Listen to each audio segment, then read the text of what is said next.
Hi, I'm K. Prakash, Associate Professor, working in the Department of Mechanical Engineering, SNS College of Technology, Coimbatore. Today we are going to discuss a topic in the subject solar energy utilization. In this Unit 2, non-concentrating collectors, we are going to discuss a topic. So in this screen we can see a small picture. So what we infer from this picture is a bright sun. So here coming to know that sun emits solar radiation. Now can you tell me what you understand from the picture 2? Any ideas or what you feel when you see this picture? So in this picture we see that some clothes are placed in the open area. So what is the purpose of placing these clothes? So can anybody guess? So it's nothing but drying of clothes. So how this drying takes place? So the sun emits solar radiation, so that what happens is because of this solar radiation these cloths are dried. So today here we come to know that in the cloths the moisture is removed and the cloths are drying. So our topic is solar dryers. So today we are going to discuss on solar dryers. So now we will see what is meant by solar radiation. So what is solar radiation? We already discussed in the previous chapters that sun is a hot gaseous matter which emits large amount of heat energy. So this radiant energy is obtained from the sun continuously without any interruption. So the average solar energy obtained is around 1360 watt per square meters. So from the results and from the scientists we are able to understand that 70% of the solar energy is absorbed by the earth system.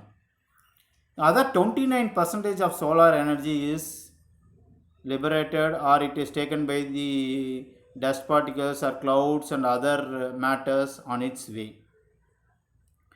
So here this solar energy is used to dry the food materials and grains. So now let us discuss what is the need for sun drying. So we can see this picture. So it is a rainy season. So in rainy seasons, removing of the moisture content from the crops are very difficult. So what happens is when the crops or the grain materials, food materials are kept for a long period during this rainy season, it leads to a foul smell. So this is one drawback. And there is a possibility of pests. If we keep for a long time without drying, what happens is the pests may damage the crops or the grains. So we have to dry regularly at suitable intervals when there is solar radiation is available. So that what we are doing is we are drying in the direct sun. What is drying in the direct sun is nothing but we are placing the materials to be dried in an open area. So this rainfall damages the harvest or crops. When we keep these drying products in an open space, when there is a sudden rainfall, so it damages the crops. So another drawback is when it's in an open space, when there is a wind. See here there is a wind here, so that what happens is the dust particles all mixes with the crops which is to be dried. So here the contamination of the food particles takes place. And other drawback is when we dry the crops in an open space, we have to safeguard from the birds and the insects. So this is a major drawbacks in the sun drying. So now let us see where the real-time drying is necessary. So see in this picture we can see coffee seeds are used to be dried. All we know that coffee seeds are plucked from the plants, coffee plants, and as it is a liquid, we have to take it off and we have to remove the moisture content and dry it into a dried seeds. So here drying is necessary. And if you take pepper is also dried. And if you take wheat is to be dried. So these food materials are some of the examples. Other than this, there are many materials or other food. Coconuts is to be dried, and lot of agriculture products which is harvested is to be dried before to use. So solar drying is necessary in our day-to-day life. So let us see what are the types of solar dryers. So solar dryers are mainly classified into active dryers and passive dryers.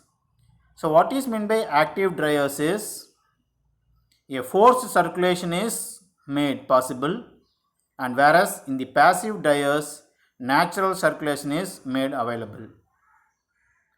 And in the active dryers we can classify into direct, mixed and indirect.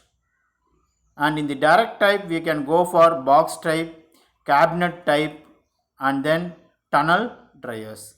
So these are the major classification of the solar dryers. We will have a discussion one by one in the next coming slides. So first let us discuss about the solar dryers direct type. See here from the picture you can see here. So there is a space, open space available here, and there is an open space available on the top of the surface. Here in this food materials are kept here which is to be dried, and bottom of this there is an black surface to observe the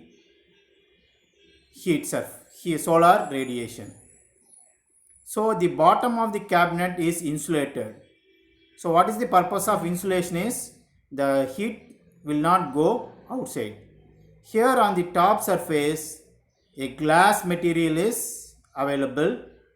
So this glass materials allows this sunlight to come inside this. So here what happens is when the cold air passes inside, it absorbs all the moisture content and goes outside as an hot air.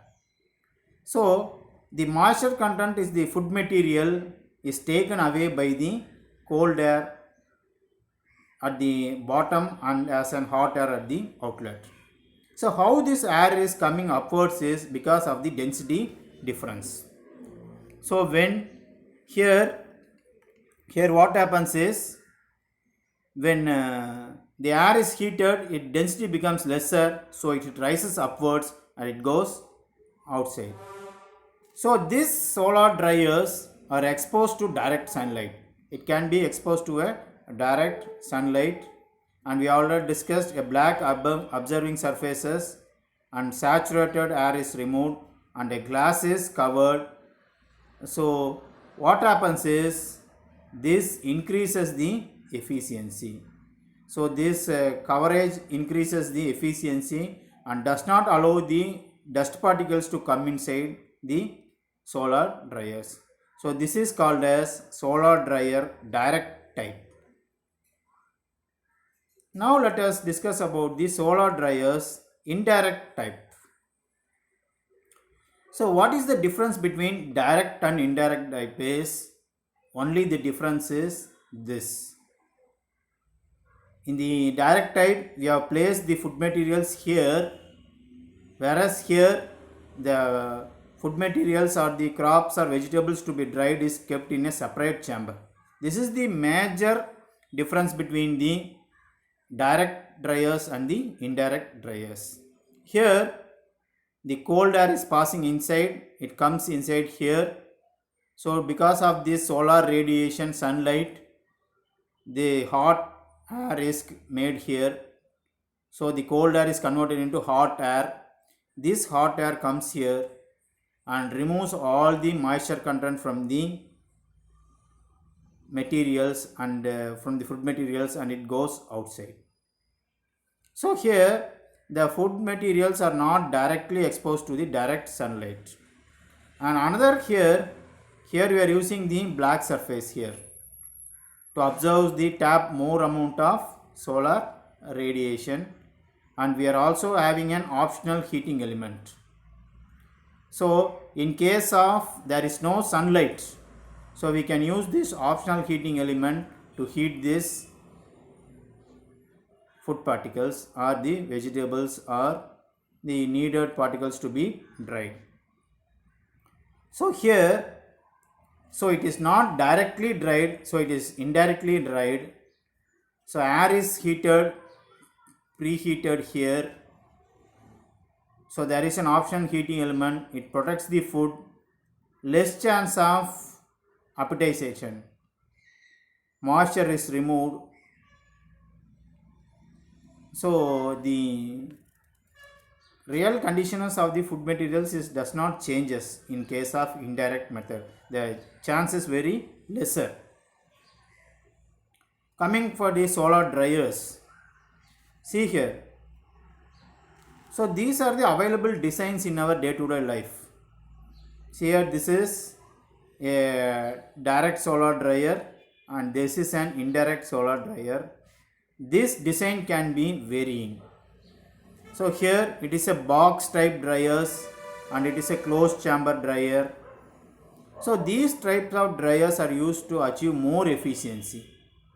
So most amount of heat energy is tapped and then it can be used for drying purpose. Now let us discuss about the solar dryers active type. So in this we are having a blower, a control valve and then a glass cover. See here we are having a glass cover and we are having some gravels. What is gravels is small stones, pebble stones, and at the bottom we are having insulation. We are having baffle plate to transmit the direction of the air, and then trays are available to store the food materials, and this is a direct drying chamber. A door is available for loading these food materials and a stand is available, and here there is a glass wool insulation here, so that heat is not going outside and the hot air is going outside. So here what happens is the blower and the air, it is made to force the air. So the air is not entering naturally, it is forced. So when it is coming here, a baffle plate is there. What is the use of the baffle plate is, it makes the air to enter into these pebbles, that is these small stones. So as this solar radiation is falling on these pebble stones, the stones are getting heated and it stores the heat energy. So when the air is made to pass these pebbles, what happens is the air is heated up and the hot air comes here. So when it moves upwards, the hot air, the food materials are the, here we are keeping chili as a food material. When it kept here, it heats and it removes the moisture content, it goes outside. So because of this insulation, no more heat energy is wasted. So this is how solar active dryers are made. So coming here, we are using the forced air, we are using a gravel layer to observe the heat energy, and we are using insulated wall to prevent the loss of heat energy. And again the air is redirected by using baffles, and we are having separate dryer chambers, we are having trays for heating, we can remove the trays easily, and loaded and unloading is easier, and insulation is made by glass wool. So this is how solar dryers are working. And coming to the designs, so these designs are used to achieve the efficiency. See here, here there is a design made. So this design can be varied according to the quantity of the materials to be dried. So if the quantity is dried is to in more in quantity, we can go for this second option.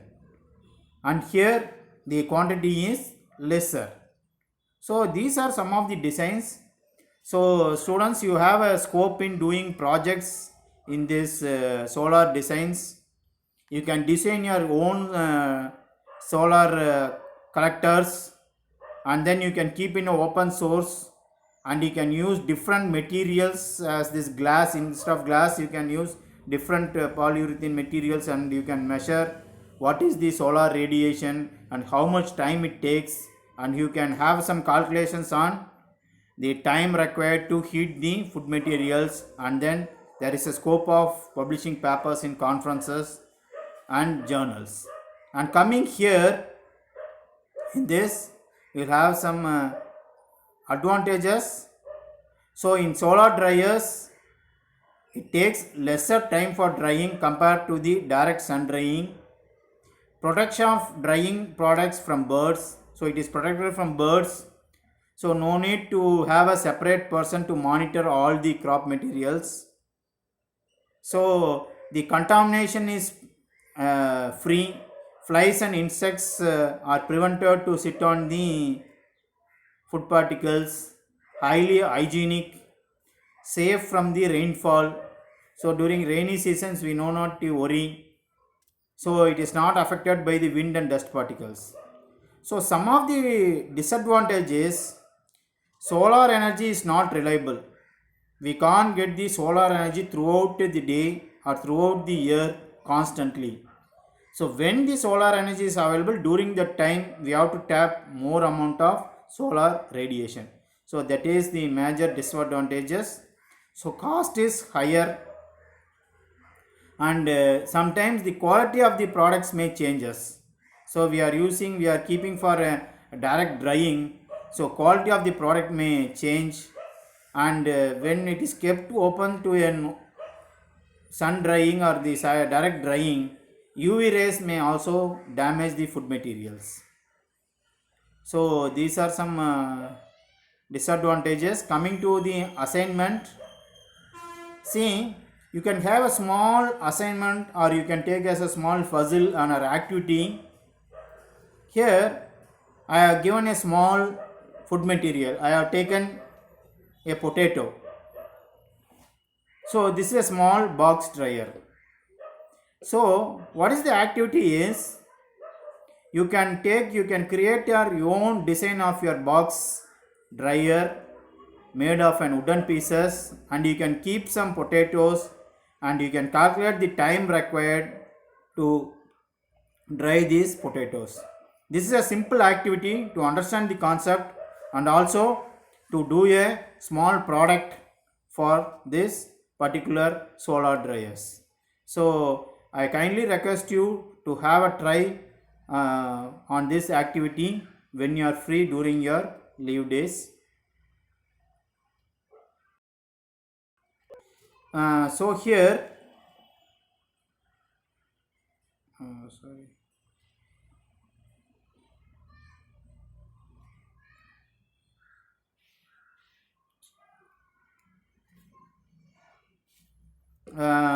So that's all about the solar dryers. So I have taken my references from Science Direct and then from NPTEL courses. You can also refer from these references. And before concluding the session, we will have a small wrap up of the session. We will conclude the session. So we have discussed about the solar dryers. So why solar drying is necessary? In from the ancient period, we are using sun drying, but because of the climatic conditions and due to contaminations of the wind and because of the insects, we are switching over to the solar drying. So in the solar drying, we have discussed the different types of solar drying, active dryers, direct dryers, passive, and all types of solar dryings we have discussed. And we have discussed the advantages of the solar dryers, and we have discussed some few disadvantages also. And these solar dryers, what we have discussed is the designs are is not a constant or it is not a fixed one. You can design in your own way. So I conclude by a small thing that solar energy is available in nature at free of cost. So no cost is available for this resource. So the energy which is available in free of cost can be utilized, and it's one of the way to save the energy. Thank you.